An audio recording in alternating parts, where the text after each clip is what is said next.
Welcome. Thank you to everyone joining us online and here at the ASU California Center at the historic Herald Examiner Building.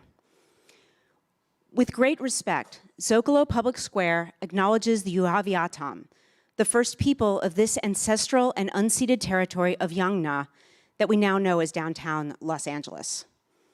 We honor their elders, past and present, and the Yuhaviatam descendants who are part of the Gabrieleño Tongva and the Fernandeño Tataviam nations. We recognize that the Tongva are still here, and we are committed to lifting up their stories, culture, and community. As Ku'uyam, we recognize our responsibility and obligation to care for their land. I'm Erin Brown, and I'm the editorial director of Zocalo Public Square, an Arizona State University media enterprise. At Zocalo, our mission is to connect people to ideas and to each other.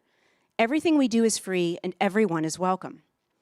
We publish original writing and present conversations like this one. You can find us at zocalopublicsquare.org, on podcast platforms, and on YouTube, so please subscribe for our latest programs. Tonight, we present the first program in our 2-year event and editorial series, How Should Societies Remember Their Sins?, supported by the Mellon Foundation. Through September 2023, 4 public conversations and an array of original work published on our website will address this question, exploring how societies around the world collectively remember their transgressions and make attempts at repair, and how we might imagine new paths forward. We begin the series this evening by asking, what is our responsibility for our government's wars? I'm pleased to introduce our moderator, William Sturkey. William is a historian at the University of North Carolina and author of Hattiesburg, an American City in Black and White, winner of the 2020 Zocalo Book Prize. He will be our guide not only for this conversation, but for the other program in our series as well. Over to you, William.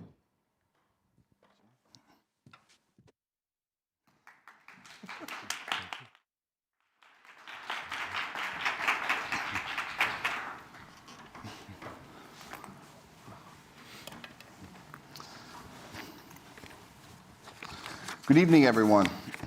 Welcome to the first of 4 Zocalo panels about how should societies remember their sins.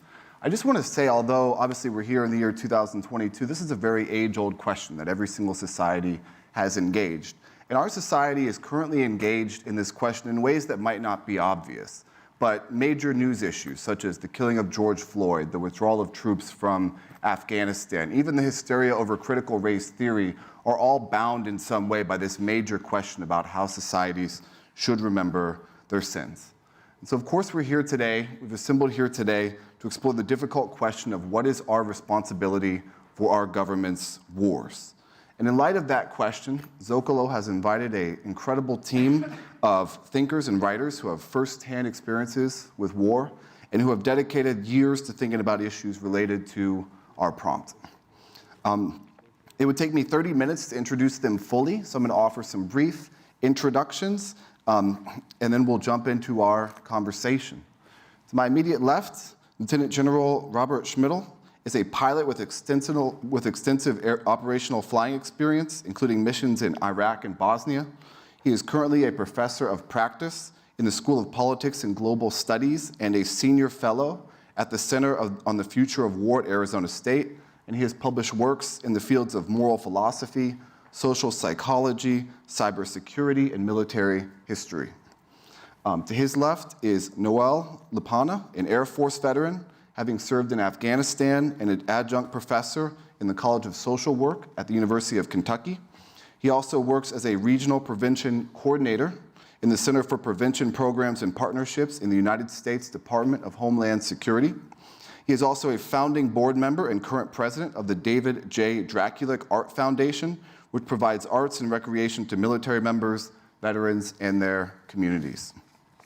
Joining us virtually, I assume from New York City, is Farnaz Fasihi. She is the United Nations Bureau Chief for the New York Times and a former war correspondent for the Wall Street Journal. She has spent much of the past 20 years covering the wars in Afghanistan and Iraq, as well as reporting on military conflicts in places such as North Korea, Syria, and a variety of issues in her native Iran. Bob, Noel, and Farnaz have all published and spoken widely. Each has received numerous awards for their service, intellect, and activism in their dealings with some of the most important and difficult topics of the 21st century. And welcome to What is Our Responsibility for Our Government's Wars and What Promises to Be a Rich and Fruitful, although perhaps even difficult, discussion. So as the moderator, I'm going to lead with some questions for each of our panelists, and then we're going to open it up to questions from our audience, both in person and virtual. So I would encourage you, if you're thinking of a question, then please go ahead and submit those to the chat if you are virtual. And please be prepared for those of us in person to stand up and ask your question as we get toward the end of our hour here today. Okay? So I'm going to go ahead and start with Bob. And so Bob, the first thing I want to do is to sort of calibrate where we're at. There's some really big concepts that we're engaging with here.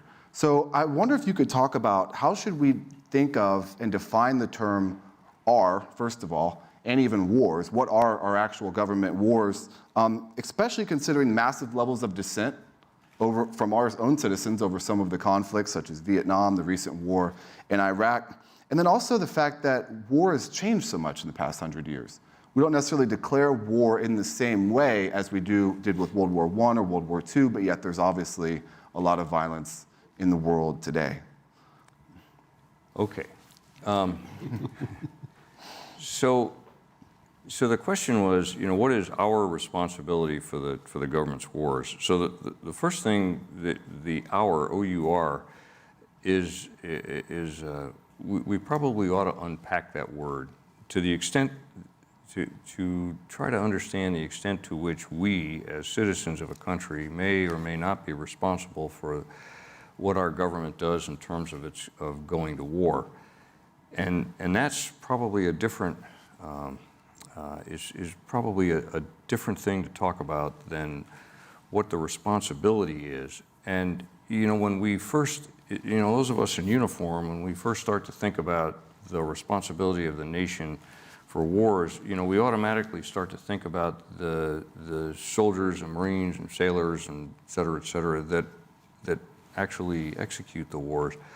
But there's a whole lot more that goes on than just that, right? It's what is our responsibility to the country with which we are at war with, right? So one of the things that's happened, though, I think over the last number of years that's changed the dynamic here is if we turn the clock back into the 1960s and we see, the Vietnam War and the extraordinarily unpopular war that was fought and the way it was fought, and we look at the numerous administrations on both sides of the aisle that contributed to the buildup in Vietnam and to the way the war was fought, that was the last war that we fought when we had conscription, right? And now you could argue that conscription tended to affect the demographics that were not in the highly educated, that the elites in many cases didn't serve, right? So after the Vietnam War, there was a big movement to create a volunteer army, as it were. And I think that we need to understand maybe why we did that. And I think that a lot of that had to do for the same reason, and this is going to sound like a wild analogy, but the same reason that we tend to create and build slaughterhouses away from populated areas, right? We try to civilize some of the things that we do and what was happening is, and there were people in the military that would refer to the elite, to the Praetorian Guards, and we're very proud of the fact that the military was taken from a very small slice of the demographic population, that tended to be more educated, et cetera, et cetera. Well, the downside of that is, of course, the military can then tend to be separate from the population, and for years we were telling ourselves we were a microcosm of the rest of the population, but in fact it's probably not exactly true. And now what happens is, I would suggest, it becomes easier for leadership to use the military because they're, quote, all volunteers, and they're off in this other area over here. And they're not necessarily the people that live next door or, you know, Johnny's high school friend who got drafted, went to Vietnam and never came back kind of thing. So the wars tend to be more separate from the way the rest of society sees it. And you can see this after 9/11 when everybody was getting geared up to go overseas. You know, the leadership was saying, you know, go to the mall, go shopping, lead a normal life to the rest of the country. So the fact that we are engaged in wars of choice, which is what they all have been for the most part since the Second World War, I just think that as we think about what our responsibility is to those wars, we probably need to back up and think about how we got ourselves into a situation where war has become the defining way that this government and this country operates. I mean, just think about it. We talk about, you know, an NFL game. You know, there's a war going on down on a 50-yard line. The terminology has permeated this so that we put this in kind of a black and white sense where we're either at war or we're not at war. And it becomes the conceptualization of how we think about trying to solve problems, if you will. So all of us, responsibility, it goes much deeper than, in my mind, than simply raising your hand and saying, I'm opposed to that war or I'm in favor of that war. There's a much deeper, I think, concept that we need to unpack here, which is, how is it that we've gotten ourselves to the point that we find it so easy to go to war? You know, there was a congressman from New York a couple of years ago who was a veteran, who had fought in Vietnam, who suggested that we bring back the draft, and it was a huge hue and cry. Some of it came from the uniforms, the senior leadership, and it was a very quick way to make yourself very unpopular in the tank by suggesting that's not such a bad idea, because it was going to bring in a different demographic. It was going to bring in people that the military thought were beneath them. But what it would do is it would connect the country to the rest of the country in a way that I think would maybe, hopefully, provide a deeper dialogue about why we're engaged in going to do the things we're doing. So. Yeah. I want to unpack some of the things that you were talking about and go over to Noel. Noel, I think that a lot of people have a misunderstanding or even just a different perception of sort of the social contract between civilians, their elected officials, and soldiers. From the veterans' point of view and from the point of view of the folks that you work with, the veterans that you work with, could you explain that social contract in terms of how veterans see themselves in relation to the citizens that elect the leaders that decide to send them to war? And what does that mean for how we should understand our collective responsibility for wars? Sure, William. Actually, just before we got up here, I was telling Robert I'd read some of his stuff, and I want to go to a model that's called positioning theory that might help provide some construct around that implied social contract. And it begins with that speech act of an individual volunteering, like you said, to take the oath to support and defend the Constitution. And by their doing, you make this immediate separation into becoming a combatant from civilians who non-combatants, and therein you have positions us very differently. You have an expansion of rights on the military individual's part to wage violence on the civilian's behalf. You have a duty, obligation to obey the laws of armed conflict, the rules of engagement. You fall under a different standard of justice and discipline under Uniform Code of Military Justice. And, but part of that contract, and I think what is absent oftentimes when we talk about the response, our OUR responsibility for the government wars is the role of the free society in which, as General Schmidl said, disproportionately small number of Americans serve in the military and are waging that violence at the direction of our policy leads. And I make that distinction of the policy leads being, in that political realm. And, again, to remark on his comments, it's far too easy to draw the American sword from the scabbard, and way too difficult and time-consuming to return it.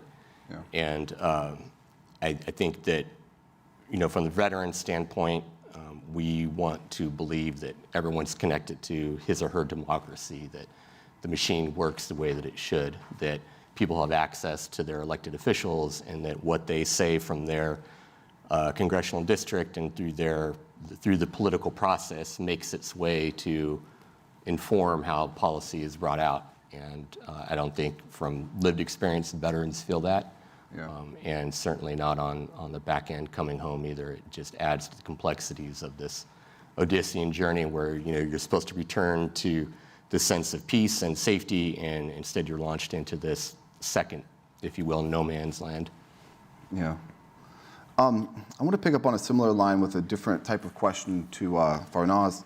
One of the things that Bob mentioned was the draft during Vietnam, which, most young American men were not drafted. But everybody had to have an answer, or everybody knew a neighbor or had a brother or, whatever that was. But this war seems, the recent wars in Afghanistan and Iraq seem a bit different. Americans are used to the worst fighting in the world not occurring on our soil. Obviously, World War I, World War II, so on and so forth. But there's a detachment, a level of detachment almost in the last 20 years between not just veterans and soldiers fighting the war, but also journalists who are also serving there and trying to serve the democracy as well through their reporting. What is that? I mean, Farnaz, do you see that level of attachment, and what implications do you think that has for this big question that we're facing?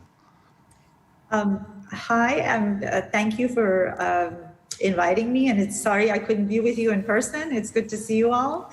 It's a really good question. When war correspondents are civilians who like the military, volunteer to go to war zones because with the conviction that what we do matters because we are independent observers of conflict. We are there to dissect and witness what is going on the ground, because the participants of the war, whether they're the military of either country or the governments, have an agenda and want to present the conflict in their own interests. So we're there to see on the ground what's happening at a great cost, of course, to our physical and mental health and risks that we take.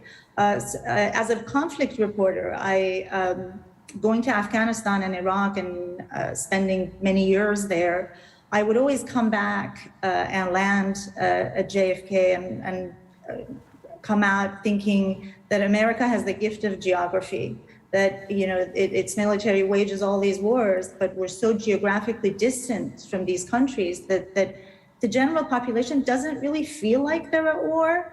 Everyone's, like you said, going to the mall, going out to dinner, going about their ordinary lives. And I think with the exception of military families, veterans who are fighting there, journalists or diplomats or whoever's serving there, everybody else doesn't really feel like they're at war. Here we are waging basically in Iraq, ruining, destroying any semblance of ordinary life for the Iraqis, where car bombs were going off, where the act of putting gas in your car or sending your child to school, or even for me, going to the supermarket was a Russian roulette. Could you be killed by a car bomb? Could you be injured by incoming fire in your hotel, outside of your hotel? I served as the Baghdad bureau chief for the Wall Street Journal in Iraq for 4 years.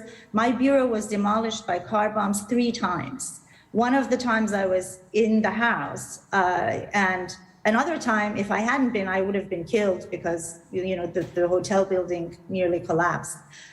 So that kind of disconnect where there's these extreme, intense battles, and there's an entire population. I think Bob pointed out to a really good point where often these wars are viewed through the prism of the military and the politics behind it and what drives it, and very little attention, even in the media, is given to the people of these countries. What do our wars do to them? What kind of long-lasting effects do they have? And it becomes a sort of a virtual cycle of crisis where one thing leads to another, We go to Iran to get rid of WMDs. The WMDs are not there. Then we're there to bring democracy. Then we're there to fight an insurgency with the Sunnis. Then Sunni-Shia war breaks out. We're there to control a civil war. Then ISIS. So one thing like an avalanche keeps leading to the other, changing the reasons why we're at war,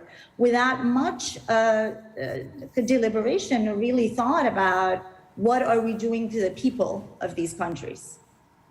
Yeah. I'm gonna ask a question for whoever wants to take it. But one of the things about like the war in Vietnam and the war in Iraq is that both wars were fairly popular in American polling, right? The majority of Americans supported the United States action in both cases. But then, of course, that changed throughout the course of the war, these long wars, these long conflicts. And by the end, they'd both gone from popular military conflicts to tragic ones. So what do you do with that then when the nature of the war is constantly changing in and of itself, and it ultimately goes, in these cases, from a war that's widely supported by the population, although there is, of course, dissent, but then to one that's seen as tragic by so many people? So I don't think that the nature of the conflict changes. I think the characteristics of the conflict change. But in both cases, so in the case of Vietnam, we now know that the Gulf of Tonkin resolution and the supposed firing of the U.S. Navy ship Turner Joy was probably not all that it was projected to be. And so, but the thought was that, again, in that time frame, we were thinking about containing communism. The whole issue of the domino effect came into effect, that if Vietnam falls, then everybody else is going to fall. What really causes that war to, one of the major turning points in that war, as you're well aware, was the Tet Offensive in 1968. And the Tet Offensive was actually a tactical defeat on the part of the Viet Cong and the North Vietnamese, but it was a strategic victory for them. And what happened is that there were pictures of Viet Cong running through Saigon, which was supposed to be a safe area, throwing bombs and shooting things up. And then back to the issue about the war correspondence, there is this great footage of Walter Cronkite. And in those days, the people like Walter Cronkite, he was, in that one year, 67 or 8, the most admired man in America. And he stood up with a backdrop of what was happening in Tet during the offensive and basically said, they've been lying to us. They haven't told us the truth. This is what's happening. Tell me we're winning this. How can we be winning this? Look at this. The problem is that the military creates metrics to determine whether they're winning or losing, right? And then we drive towards those metrics in a way that shows progress. Counterinsurgencies, and again, the problem with Vietnam and the problem with Iraq are fundamentally the same. The government that decided, it was the Bush administration in one case, and then a combination of the Kennedy, Johnson administration and part of the Eisenhower administration, the other one, did not understand the nature of the conflict that they were getting involved in. And we try to paint these things very simplistically as us against them, and it's not that way. There's never any simplistic answer. And we were involved in a counterinsurgency from the very beginning. And in another life, I was doing some operational planning for the leadership in the Pentagon, and I was asked what we were talking about trying to how long it was going to take to get to Baghdad, et cetera, et cetera. And I said, Mr. Secretary, I don't think that's the problem. I said, the problem is that we're making an assumption, and the assumption is that they're going to throw rose petals at our feet when we get there. And that assumption is driving everything. And if that turns out to be incorrect, then all bets are off. We have no plan B. And so the nature of that conflict, the characteristics of that conflict in Iraq were caused by, just like they were in Vietnam, a number of political decisions that were made. The reason that the U.S. Army and Marine Corps didn't have any MRAPs is because We had never thought we were going to fight another counterinsurgency, that we were going to be involved in a war like that. No, we were going to fight a lightning war like we did in Iraq, and we were going to race across the desert at the speed of heat, and we needed light vehicles that were lightly armored, that could go fast and were very maneuverable. In Vietnam, we ran into very similar things with airplanes. We had built these airplanes, the F-4 and others, that were going to fight the Soviet bomber horde that was going to come, and they were completely, they were not the best tool for the job that we were trying to do in Vietnam. But the fact of the matter is that those wars generally start out being popular because we whip up all the nationalistic, nativistic tendencies that we all have. And once we get into them, the U.S. population, as we know, we don't have much strategic patience. If you look at what the Brits did and the way they conducted their operations in Northern Ireland, it was over years and years and years and years. And the staying power of the U.S. has never been one of our strong points, and that's why wars like Desert Storm are custom made for the way the military likes to fight. There's no civilian population, they're relatively bloodless, they're out in the middle of the desert, and they stop at a certain time. We're not going into Iraq. And so, that President Bush obviously had a very deep understanding of the psyche and what he needed to do to maintain the support. Now, he didn't get reelected because the economy went down the tubes, but again, so I think problem number one is not understanding the nature of the conflict that you are going to embark on, and not going into this with your eyes wide open. We certainly didn't do that in Iraq. We went in there with a number of assumptions that were not proven, and then as she mentioned, it was WMD. Well, there was no WMD. There never was, and and now we're in this. That whole war was fought because of decisions that were made by one or two or one individual that were personal and not necessarily related to the facts on the ground. And it was a desire to prove that the U.S. was back and that we were going to have a major presence in the Mideast. And instead, it turned out to be just the opposite. So same thing in Vietnam, right? We were going to go in there and we were going to be the saviors. So what do? We initially support putting a guy named Diem in as the president of South Vietnam. Well, he's a Catholic in a Buddhist country, so how's that going to work, right? I mean, just basic questions about the culture and understanding what's happening are things that we tend not to be as aware of. So yeah. I think that's probably the... In light of that, Farnaz and Noel, how do you evaluate our ability to hold those leaders who make those decisions responsible? I mean, how have we done that as a country? And how could we possibly, as a society, responsibly approach this question if we don't even hold the leaders who drew us into those wars in the way that they did responsible? I'll defer to Farnaz first. Well, my job as a journalist has always been to inform the public, inform policymakers, in the hope that the information that we provide and the witnessing that we do will maybe change perspectives, maybe make, in a democracy, make the people with their votes or with their civic activism hold those officials accountable, and lead to the kind of questions that need to be asked. I don't think that we've always succeeded in that. I think that for a lot of us, who were in Iraq, President Bush getting reelected, even though the war was such a disaster, was very puzzling, and we thought, are we not clear on have we not written as clearly about what the disaster this war has been, the wrong reasons why we came here, and what's really happening?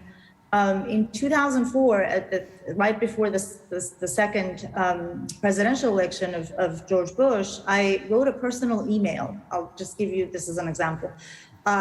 From Iraq to a group of my friends, basically saying what I had been reported, but in a journalistic way, not in really an emotional way, that I would if I was speaking candidly to my friends, where I basically said, this was a disaster. Elected officials are Bush is lying.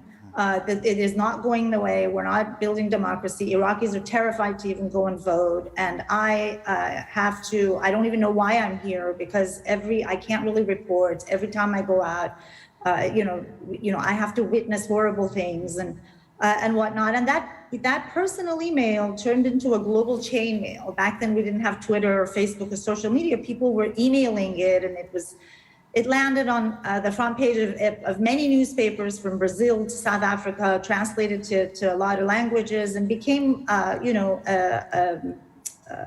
a sensation because for some reason our journalism wasn't getting through to people.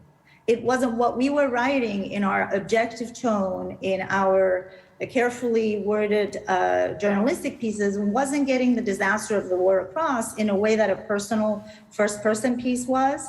And again, that was also a lesson to me of perhaps the limits of what we can do as reporters. And I often think if we can inform the way we hope when we're there, or lead to policy changes or to perspective, maybe what we do will matter for history. Maybe the documentation that we do will make people who are planning other wars look back and read and learn, draw lessons from this, so that the same mistakes are not repeated.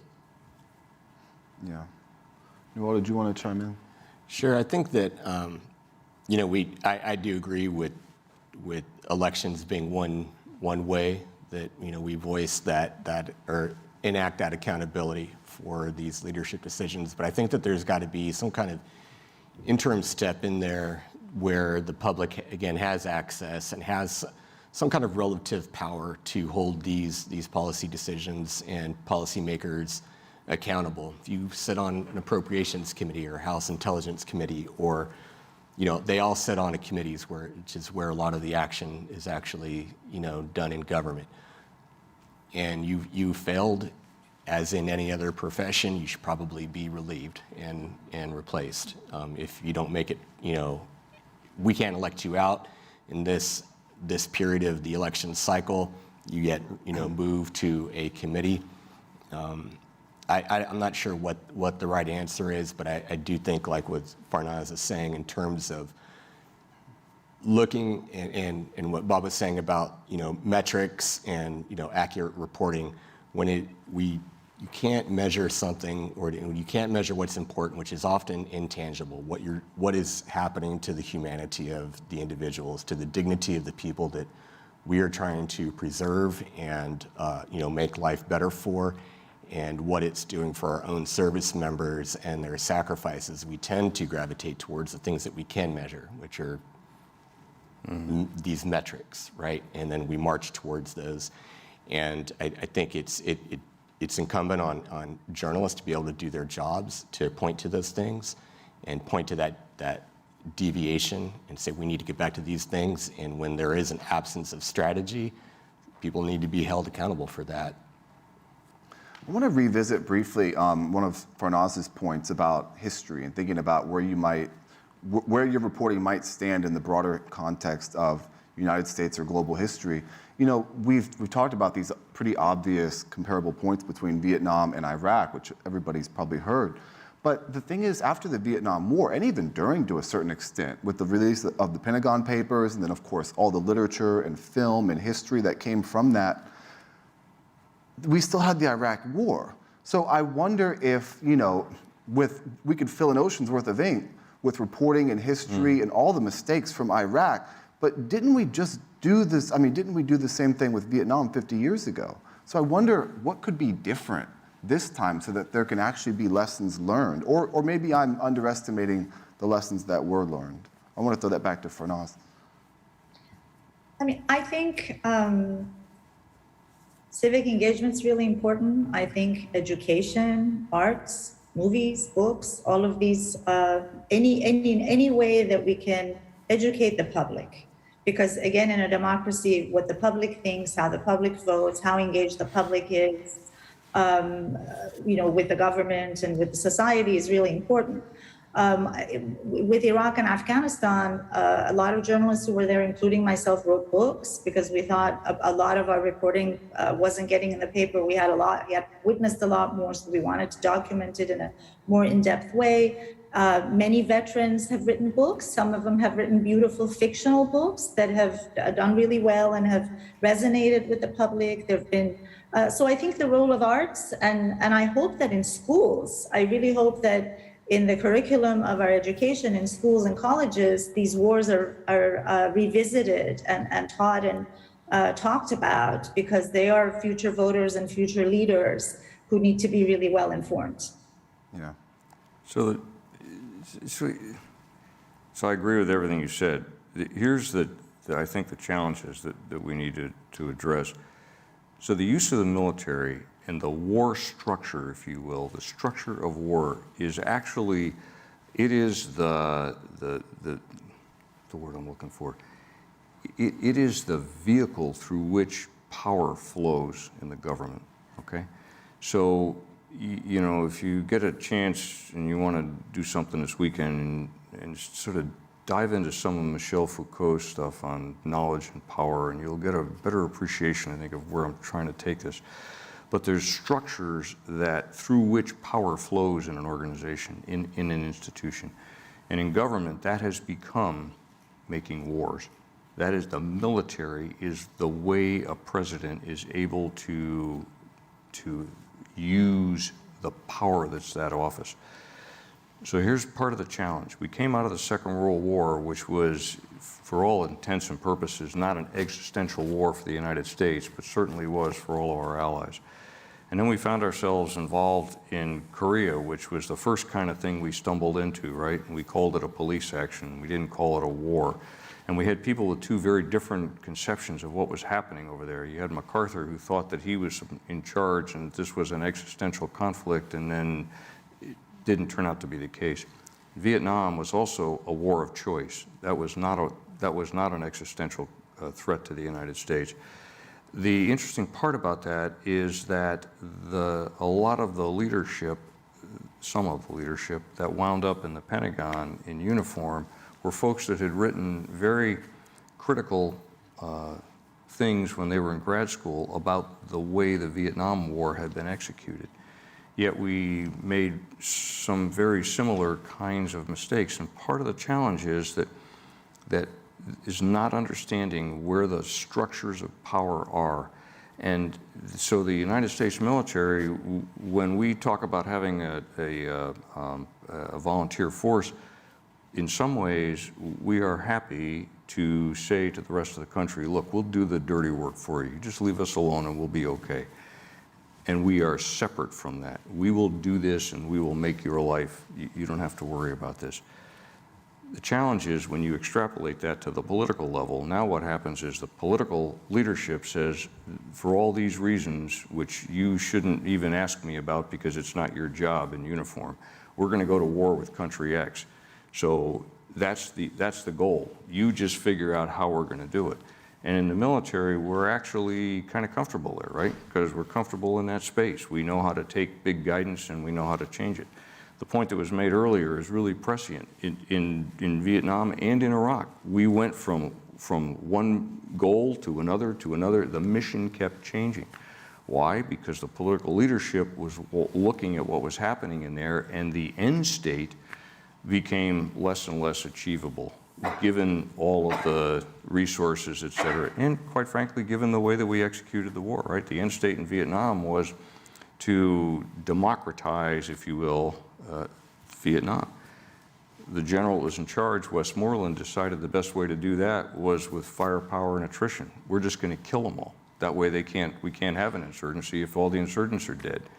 Okay, that's a theory. Obviously didn't work out swimmingly. And so, you know, we still, in my mind, haven't been able to make that connection to where we at the military, senior military level, are actually creating operational designs that will, in fact, enable a strategic end state. And that end state, whatever it is not one that somebody just thought up. It's an end state that has been mulled over and it has been worked on until it is what we believe as a country ought to be done.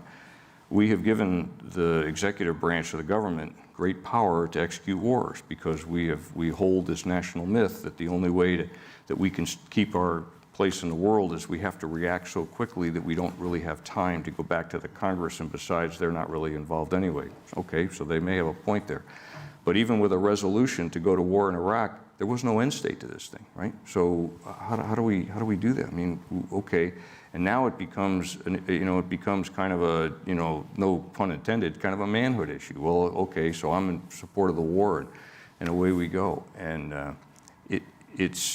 I think that is fundamentally where we are. Vietnam was a generation apart, and 1972, there was a guy named Robert Cromer who was a State Department guy who wrote a thesis. It was about 80 pages, and it was called "The Bureaucracy Wins Again," and it was published in 1972. And I had a stack of those, about 10 of them on my desk when I was doing some concept development stuff, force development stuff. And I used to hand them to everybody that walked in the office. And I said, read this, we're doing it all over again. This is 2005 and nothing has changed. We are making all the same mistakes. How in the heck can we do that? How did we find ourselves in this situation? We, the military, but the bigger question is how did we as a country find ourselves there? Yeah. Just had a terrible flashback to graduate school, somebody telling me to go read Foucault on the weekends. I want to go to... Well, you can read it in English. You don't have to read it in French. Fair enough. Helpful. I want to go to Noelle next, and then I want to we're going to jump into some questions coming from our audience. Noelle, in your work, you talk about this concept of moral injury. Mm-hmm. Could you unpack that for me? And if I could, I'm going to ask you a two-part question. So just first of all, tell us about moral injury and what that means in light of our conversation. And then also, do you think that it's fair to measure a society by how they treat their veterans? What does that mean exactly? What are our responsibilities? What I'm really trying to crack open is what is our responsibility to the veterans who went and fought the war specifically? Sure. So Dr. Brett Litz and a few other academics kind of converge on this idea and definition for moral injury being the act or omission of an act that goes against one's personally held deeply spiritual or moral beliefs. So in the military certainly doesn't own the market on this affliction, right? So it's not a medical condition. It has attributes and symptoms that mimic or overlap with what we know as post-traumatic stress. But some of the outlying attributes include social isolation, unresolved guilt, unresolved shame, unresolved loss, and not just survivor's guilt and loss, but that of identity and purpose and meaning making. So the question about is it fair to ask or what do we owe the veterans then? Was that what you were, Sure, the second yeah. part? I mean, what does that say about our broader society, the way that we treat veterans? Sure. Sebastian Junger wrote a book called Tribe, and he makes a lot of observations there, and he talks a bit about this. I don't think he mentions moral injury, but a lot of the language that he uses alludes to it and post-traumatic stress, and I gravitate towards it because I think we're treating veterans for post-traumatic stress when we're actually in need of moral injury care. And back, to Sebastian Junger's work, his observation might be the problem might be with us as a society. For veterans, I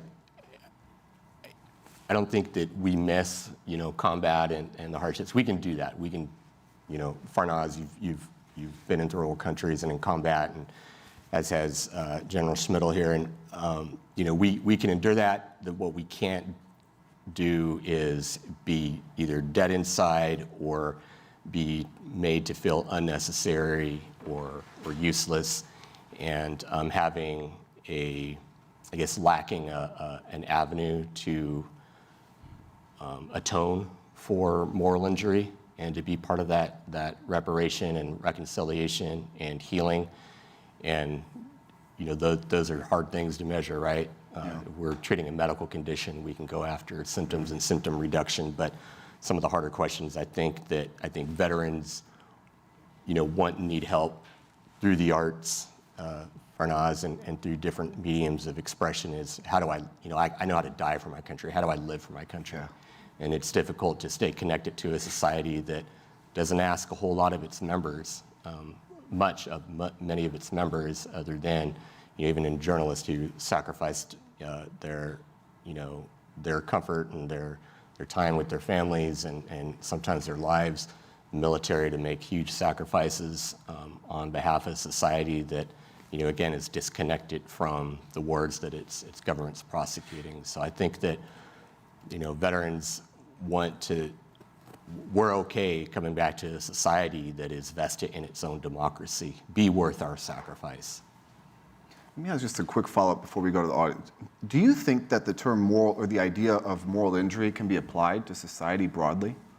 I do, and in my work, I use the veteran space as a jumping off platform. It's the pain I know and like, the demographic I'm familiar with, but just to give you some non-military examples, it can happen in, talk about human trafficking or sexual abuse survivors. An individual who gets trafficked and is arrested because he or she has brought someone else into that trafficking ring. That's kind of gross, right? Like, you got arrested for being a prostitute, but you're dual experience survivors. So that individual is a survivor of trauma, an individual of surviving moral injury because he or she is going against something that is, against their moral code, that their moral architecture can't withstand by bringing someone else into that ring.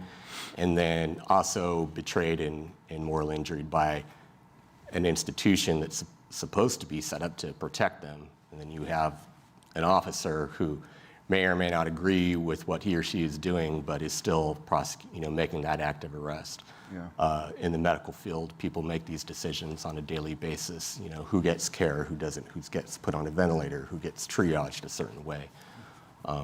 Those are all examples outside the military, and I think that when we talk about moral injury and these attributes of the sense of betrayal or loss of trust in systems and institutions, that's what we might be feeling now. Boy, that makes me think of a lot of different things. I'm going to jump to the questions from the audience, though. One of the first ones is, can the panel further comment on the problem of Congress abdicating their responsibility on declaring war specified in the Constitution?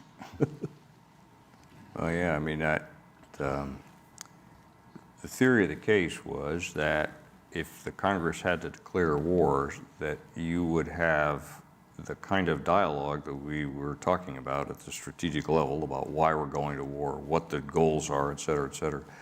One of the things that's happened since the end of the Second World War is increasingly the wars that we get involved in are not declared. They're, and quite frankly, the best characterization of this was by a gentleman named Gerasimov, who is the senior general in Putin's military.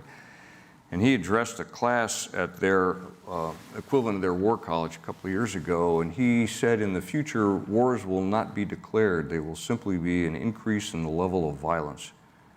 And if you think about what's happening today in Ukraine, if you think about what's happening in other places, that's what happens. So part of the challenge is we have this mindset that the normal state of affairs in the world is peace. And war is an aberration, right? And that's kind of the national mythology. And that when we go to war, we have this dialogue, we get everybody together, the Congress declares the war, and off we go. Because we're still thinking about the Second World War, right?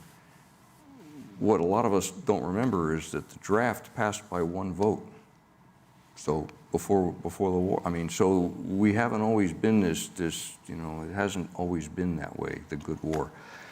So if wars are not declared, then a couple of things happen, right? First of all, we realized this in Korea, we realized it in Vietnam in spades, is that when wars are not declared, the combatants are not under any obligation to even attempt to abide by the Geneva Convention when it comes to the treatment of POWs. So that is one of the challenges. And what you've seen lately, I mean, there was no, quote, declaration of war in Ukraine. Putin simply went into Ukraine. And I think that is one of the things that the nature of the way we get into conflicts is changing, and the way that our governing structure is set up is not prepared for that. And again, if you think about the fact that I would contend that peace is not the norm, that there is some level of violence that is always happening, that there is some level of conflict, and that it spikes up when big events happen and it comes down again. But to think that we're going to go back to this, to what we believe to be the good old days in the 1930s when, okay, so there was a depression and a lot of people were out of work, but at least we weren't at war. No, we weren't, but the rest of the world in many places was. And now we are so globally connected, that's all a part of it. So again, I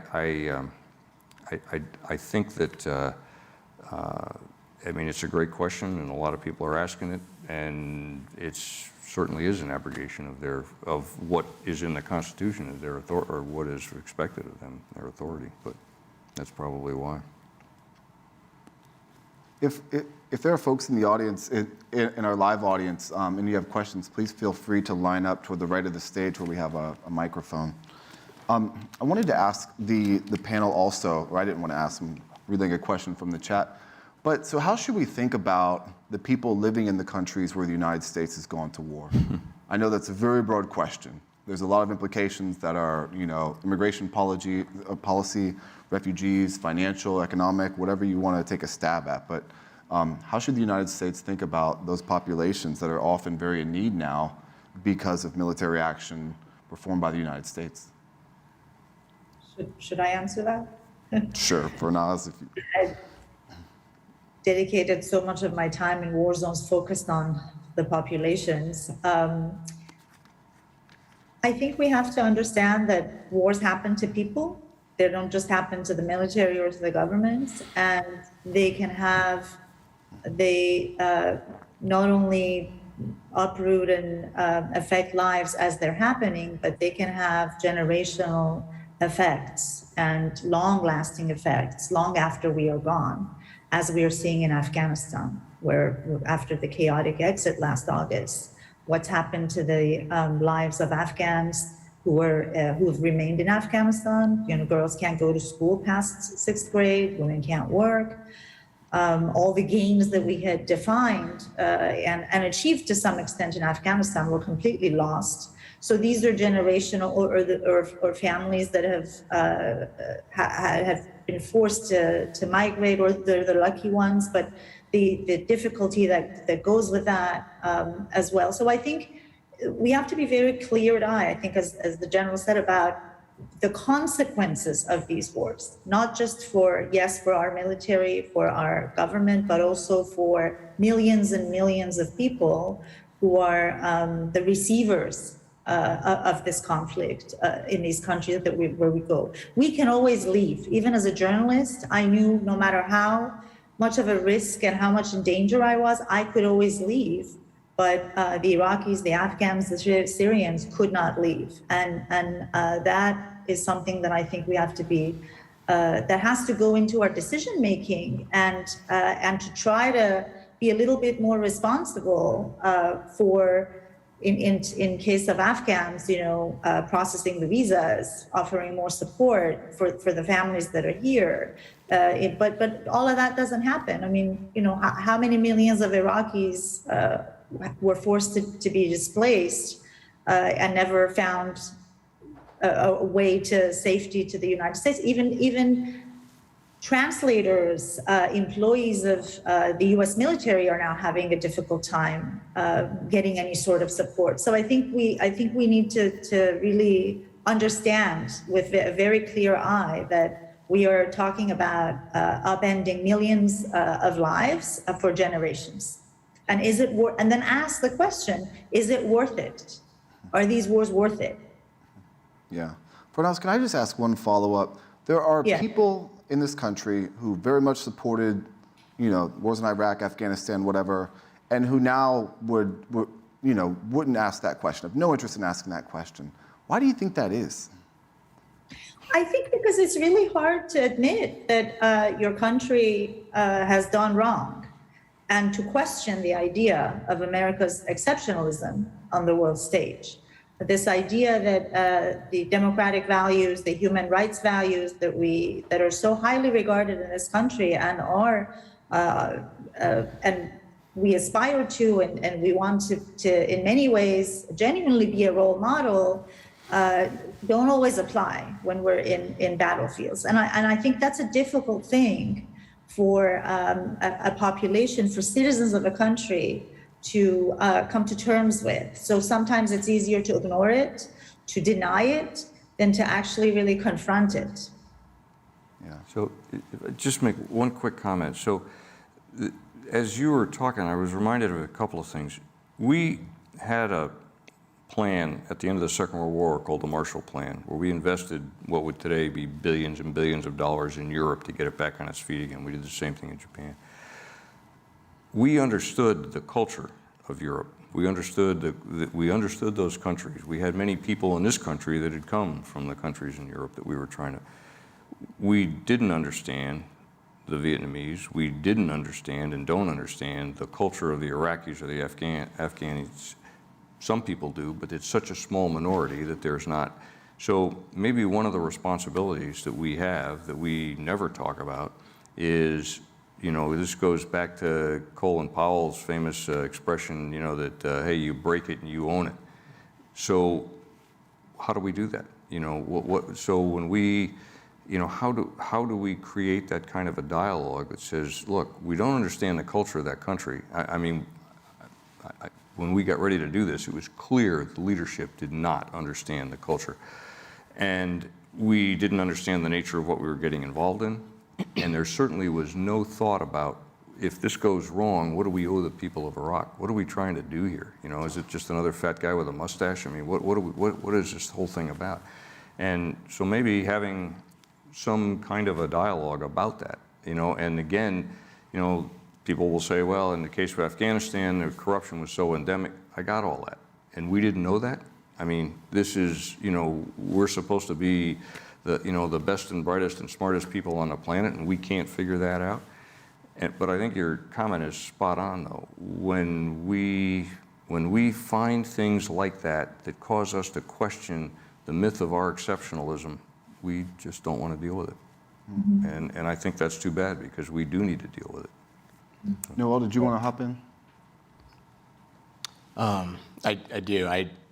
Just from service members' perspective, I think that there needs, in this larger question about what is our responsibility, I think there needs to be a way for veterans to have input and for their voices to be heard, to affect policy, affect culture, and then touch the lives of our citizenry about what they've experienced in warfare. Because if we are managing violence on your behalf, if we are managing violence on behalf of the government, to Farnaz's point, is this worth it?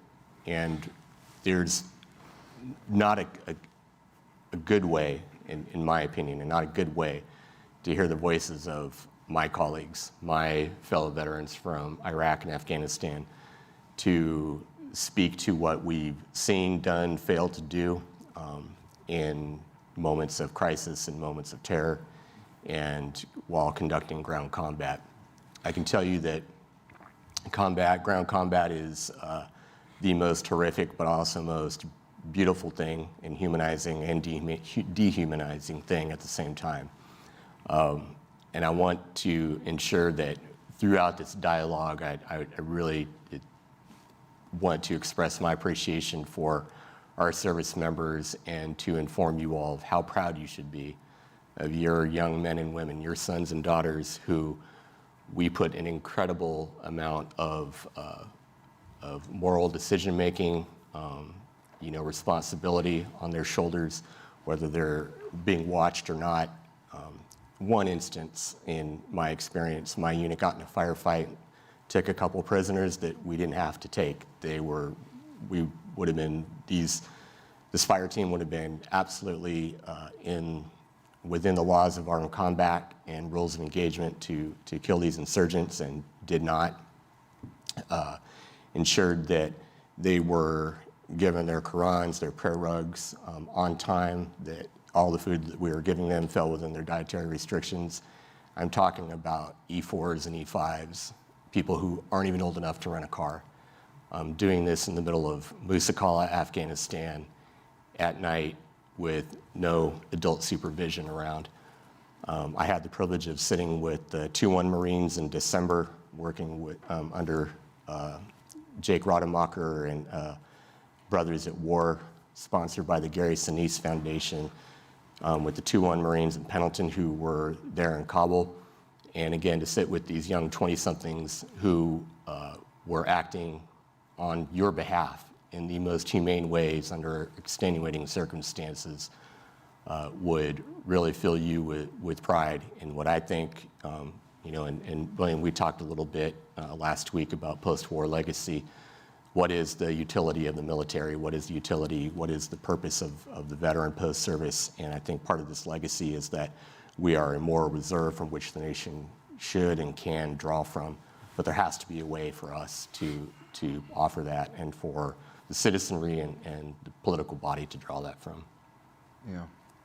I think we just have time for one final question, but I'll just remind everybody that's here there's going to be a short reception afterwards, so we can mill about and talk more then. Thank you. The focus of what you've just been talking about is very close, and my sympathies and respect go to you very deeply. I'd like to draw back from a much higher perspective and ask about something came to mind just 30 minutes ago, a phrase called wag the dog. And it is, in my opinion, the fact that we have to address the likelihood of the military-industrial complex persuading politicians to get into things that they shouldn't get into. How crucial is that? And it is something that is extremely worrying when you consider you have the robot soldiers coming down the pike, and it'll be even more by remote control. If you think drones are a problem, these soldiers that can be robots is just terrifying. And one other thing that exacerbates it is global warming. The wars are just the opposite of what we really need. So is there a way we can access those points to the public? Well, so if you think about that for a minute, but your point about robots and things, so if you think about where AI is going to take us, okay? One of the things that we could think about is, what if you were to program AI, and what if it were to learn to recognize the impending behavior of a law of war violation and stop it? I'm thinking in a command center, right? So instead of having AI just give you data, what if it becomes your partner? And what if it recognizes when it sees all the data coming in, that the potential for something bad to happen is out there? Are we going to allow the AI to stop it? I mean, we keep thinking about how it's going to initiate things, but there's another flip side of this thing. The other thing to consider is our adversaries, particularly the Chinese, are very, very, that's the word I'm looking for, enthusiastic about the use of AI. They have a tremendous database of everybody in the country, and what AI needs to get better is more data. It learns as it's going. Now, it's not learning off of current military things, but there's still some discussion about how much that's going to affect it. So you're absolutely right. That is going to cause something else to happen, and the first big decision is whether or not we are going to stay wedded to a human making decisions, or whether we are going to go to a model that is a partnership between an AI and a human, or whether we're going to go to strictly an AI decision-making. Those are the three extremes, and I don't know how we're going to, but I unfortunately, I don't think we're going to think about it. We're probably going to back into it, but. In a smaller way, judges are making decisions with AI now. Judges having to make decisions on civil cases. AI is coming into that slowly, Yeah. very slowly. Thank you, sir. I think let's go ahead and take our final question, and then we'll. Hi there. I have a question. Right after 9/11, the question came out of why do they hate us? And then programs, among them, the Masters in Public Diplomacy at USC, which I did, was, well, we're just going to go out and win hearts and minds. So in my mind, or in my way of thinking, the issue is that we actually don't give a damn about anybody else's culture. We're out there to win and them to our way of thinking. And that, I think, is the crux of it. We are so convinced of our own exceptionalism that we refuse to see anybody else's differences and respect it. Well, Care to comment? the ironic thing is that from what Noel was saying a minute ago and from Pharaoh's experience, the people that are actually on the ground, they are not convinced of American exceptionalism. They're seeing this every day. They know what's going on. It's the politicians that want, it's this whole power structure. I mean, the fact that the President of the United States said, why do they hate us so? I mean, that is so telling that there is so little understanding of, because we look at it through our eyes, right? Hey, these people, they lived in America. How could you live in America and not love this place? I mean, what's not to like? So trying to understand that, and your point is very well taken, and it's something that we probably ought to beat harder inside the Pentagon. When we talk about winning the hearts and minds, that is exactly true. What we're talking about is winning the hearts and minds to our point of view, as opposed to as if there was some other point of view. What else could there be? So. Anyone else want to chime in? It's also very difficult to win hearts and minds when you're holding a gun. You know, I mean, I don't, you know, I have, you know, I were on military embeds. I have seen many American soldiers who genuinely wanted to do the right thing there. They weren't all out to, you know, to do bad things or to, you know, crush the local population, but they were up against this cultural, linguistic, religious, all these differences that the individual soldiers may have had the good, you know, the goodwill, but when it was larger than them. It's always larger than them, and it gets tied up in, you know, how the population sees you as a whole, because they don't have really one-on-one engagement with the soldiers. They have, you know, they see the units coming in and arresting and whatnot, and you know, the policy of de-Baathification, for example, in which the Americans decided that they would dismantle all of Iraq's military and armed forces because they were loyal to Saddam Hussein. Well, guess what that did? It eliminated an entire population of Sunni men from a livelihood and being employed.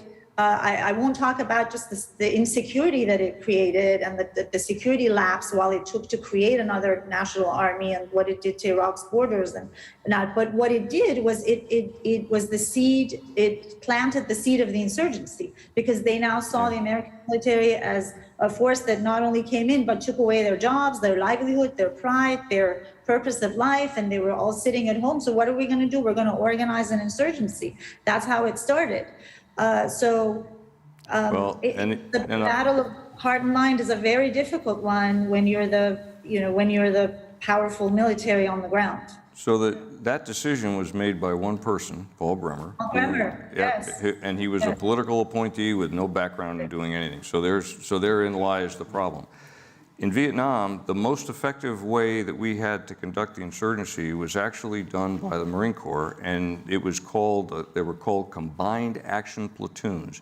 And what the Marines did is we took the best and the brightest of our enlisted Marines and we embedded them in villages in Vietnam. And they literally they went native. And that's why they lived in the villages and they stayed there for their entire tour. And at the end of the year that they did this, it was phenomenal how pacified that village became. Why? Because they lived there all the time.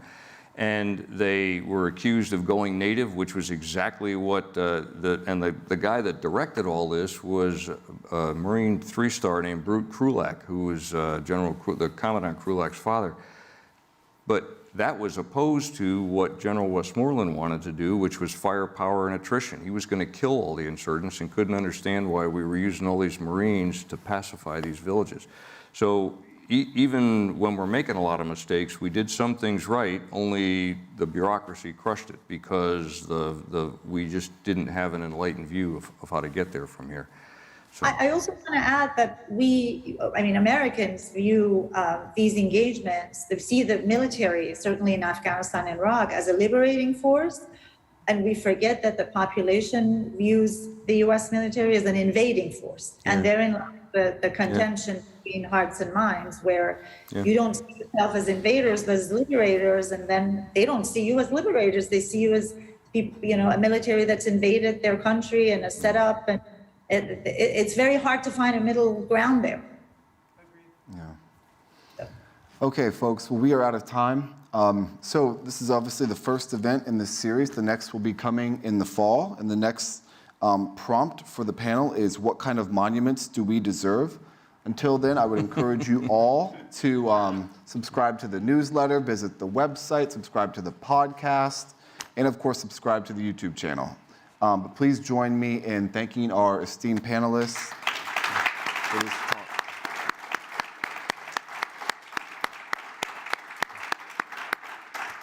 All right, thank you all so much. Thank you. It was a pleasure to join you virtually.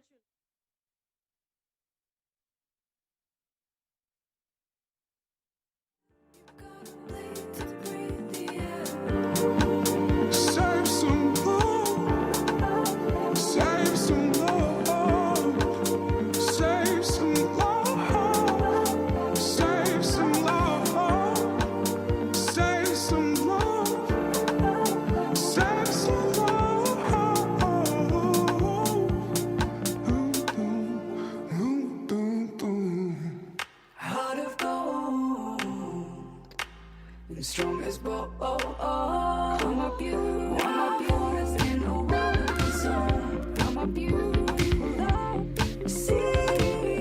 I'm a beautiful left is like a leather jacket too. So I'm a beautiful you got me waiting to play. I'm beautiful. You got me bleed to play. I'm beautiful. You gotta bleed to breathe the air. You gotta bleed to breathe. Save some love, save some love, save some love, save some love, save some love, save some love.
Save some love for you.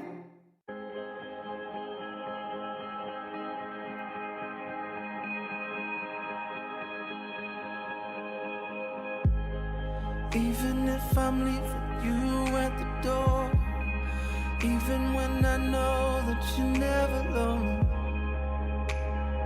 harder than imagined, harder when it's cold.